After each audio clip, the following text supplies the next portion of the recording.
Hello बच्चों, आप सभी का अपना प्यारा सा YouTube channel toppers classes bye SSS में फिर से एक बार पुनः स्वागत है।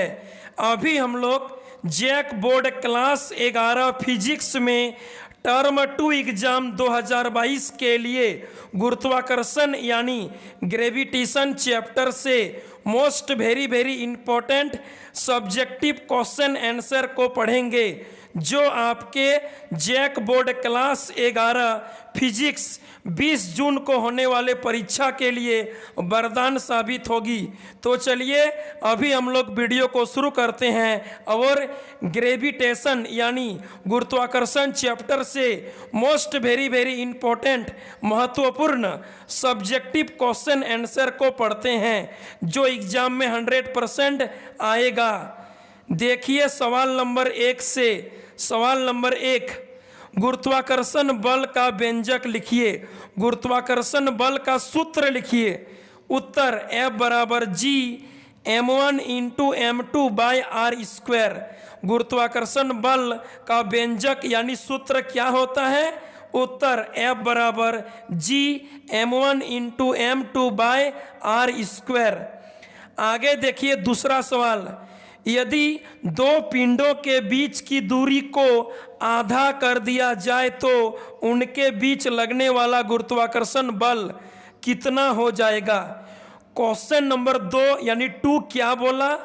यदि दो पिंडों के बीच की डिस्टेंस को, दूरी को आधा कर दिया जाए तो उनके बीच लगने वाला गुरुत्वाकर्षण बल कितना हो जाएगा, कितना गुना हो जाएगा? उत्तर 4 गुना हो जाएगा। जब पिंडों के बीच की दूरी को आधा कर देंगे तो उनके बीच लगने वाला गुरुत्वाकर्षण बल 4 गुना हो जाएगा, 4 गुना हो जाएगा। आगे देखिए तीसरा सवाल, क्वेश्चन नंबर 3 को समझिए। यदि दो पिंडों के बीच की दूरी को 2 गुनी कर दिया जाए तो उनके बीच लगने वाला गुरुत्वाकर्षण बल कितना गुना हो जाएगा? उत्तर 2 पिंडों के बीच की दूरी को 2 गुना करने पर गुरुत्वाकर्षण बल 1/4 गुना हो जाएगा, 1/4 गुना हो जाएगा। आगे देखिए चौथा सवाल, क्वेश्चन नंबर 4 को पढ़िए। सार्वत्रिक गुरुत्वाकर्षण नियतांक यानी कैपिटल G का SI मात्रक लिखिए। सार्वत्रिक गुरुत्वाकर्षण नियतांक यानी कैपिटल G का SI मात्रक लिखना है। उत्तर न्यूटन मीटर स्क्वायर प्रति kilogram square, newton metre square प्रति किलोग्राम स्क्वायर। आगे देखिए पांचवा सवाल, क्वेश्चन नंबर 5 को पढ़िए। सार्वत्रिक गुरुत्वाकर्षण नियतांक यानी कैपिटल G का बीमीय सूत्र लिखिए। उत्तर m के पावर में -1, l के पावर में 3 और t के पावर में -2। सार्वत्रिक गुरुत्वाकर्षण नियतांक यानी कैपिटल G का बीमीय सूत्र क्या होता है? बीमा सूत्र क्या होता है? उत्तर m के पावर में -1, l के पावर में 3 और t के पावर में -2 होता है। आगे देखिए क्वेश्चन नंबर 6, सवाल नंबर 6 को पढ़िए। सार्वत्रिक गुरुत्वाकर्षण नियतांक यानी कैपिटल G का मान लिखिए। सार्वत्रिक गुरुत्वाकर्षण नियतांक कैपिटल G का वैल्यू कितना होता है? उत्तर 6.67 इंटू 10⁻⁻11 न्यूटन मीटर स्क्वायर प्रति किलोग्राम स्क्वायर। सार्वत्रिक गुरुत्वाकर्षण नियतांक कैपिटल G का मान यानी वैल्यू कितना होता है? Answer 6.67 into 10⁻⁻11 newton metre square प्रति किलोग्राम स्क्वायर होता है। आगे देखिए सवाल नंबर 7, क्वेश्चन नंबर 7 को समझिए और पढ़िए।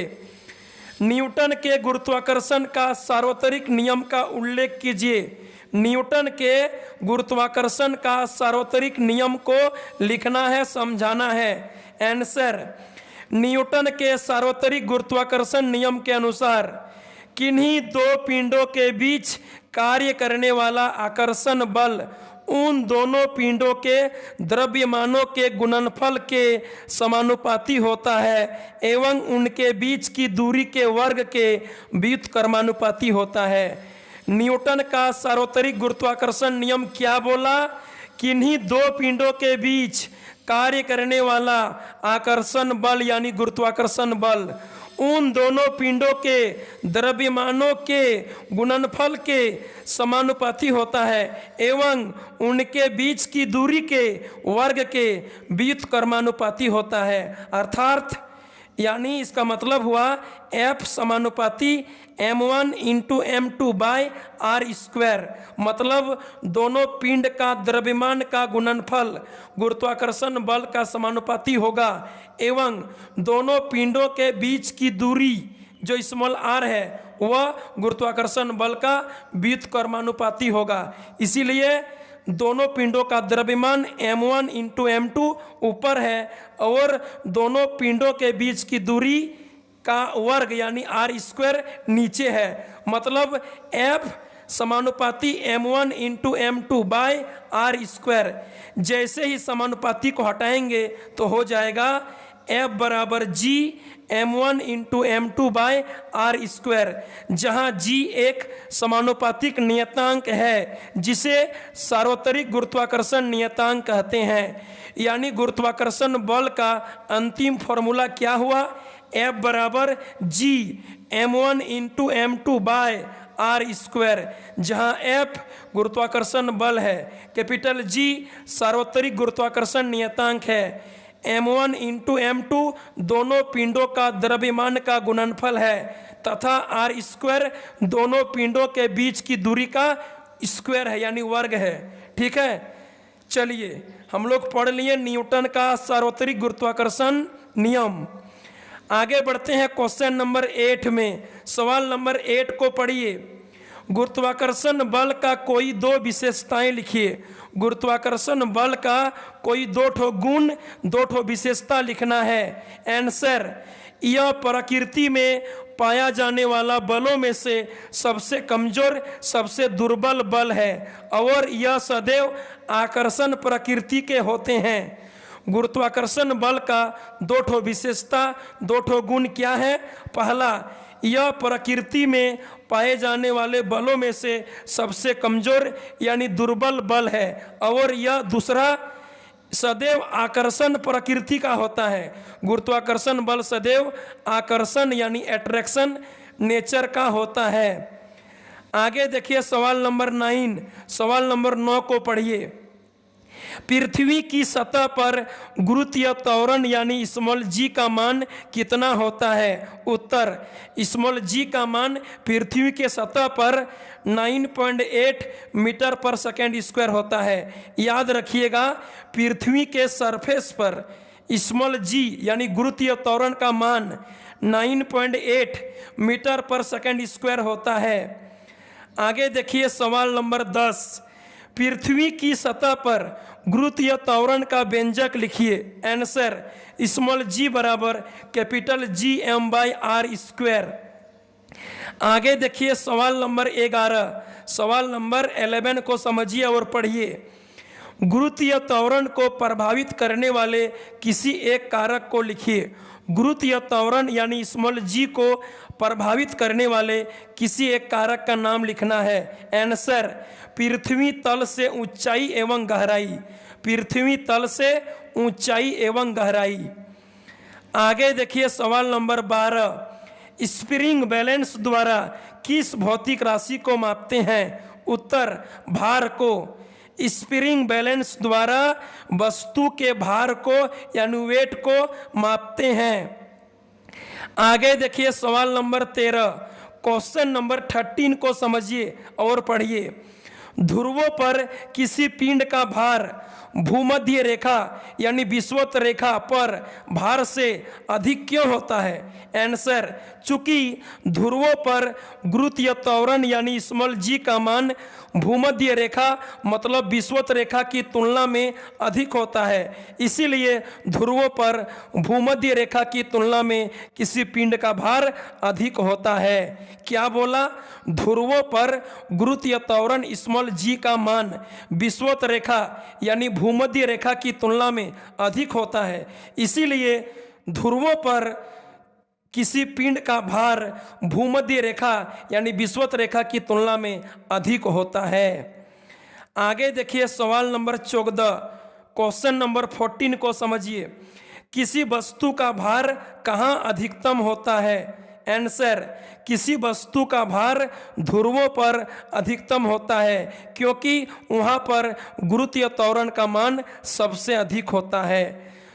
14 नंबर सवाल यानी 14 नंबर सवाल क्या था? किसी वस्तु का भार अधिकतम कहाँ होता है?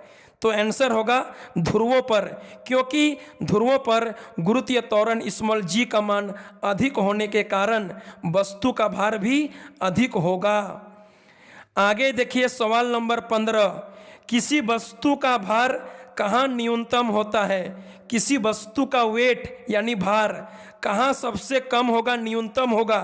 आंसर, किसी वस्तु का भार विषुवत रेखा पर यानी भूमध्य रेखा पर न्यूनतम होता है, सबसे कम होता है, क्योंकि वहाँ पर गुरुत्वीय त्वरण स्मॉल जी का मान न्यूनतम होता है, सबसे कम होता है।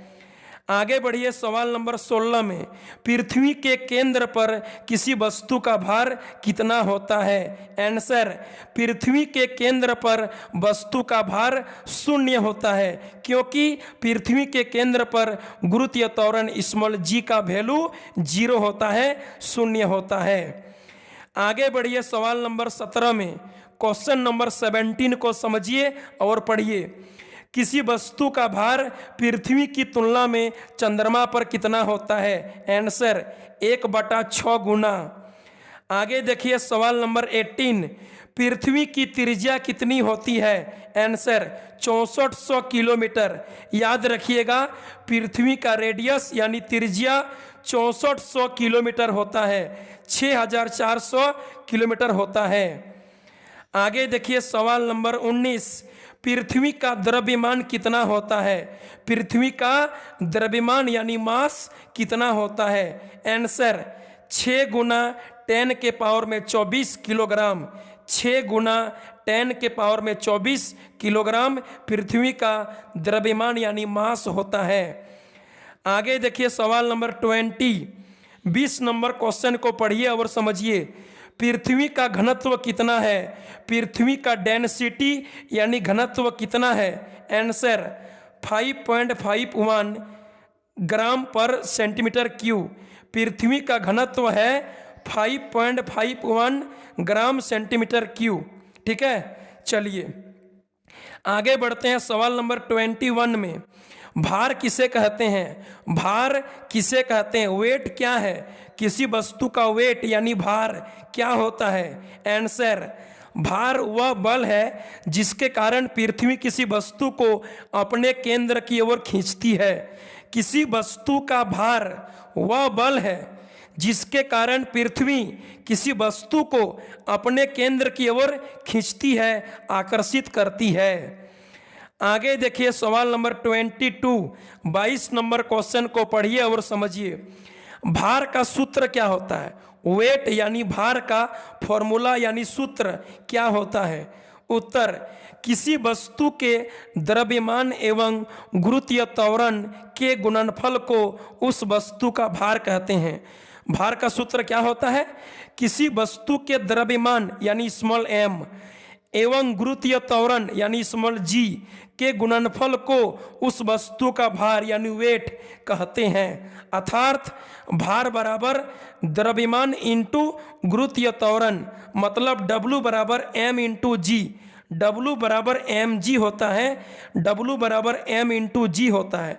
W भार है, स्मॉल m वस्तु का द्रव्यमान है और स्मॉल g गुरुत्वीय त्वरण है, मतलब W बराबर m इंटू जी भार का सूत्र, भार का फॉर्मूला होता है।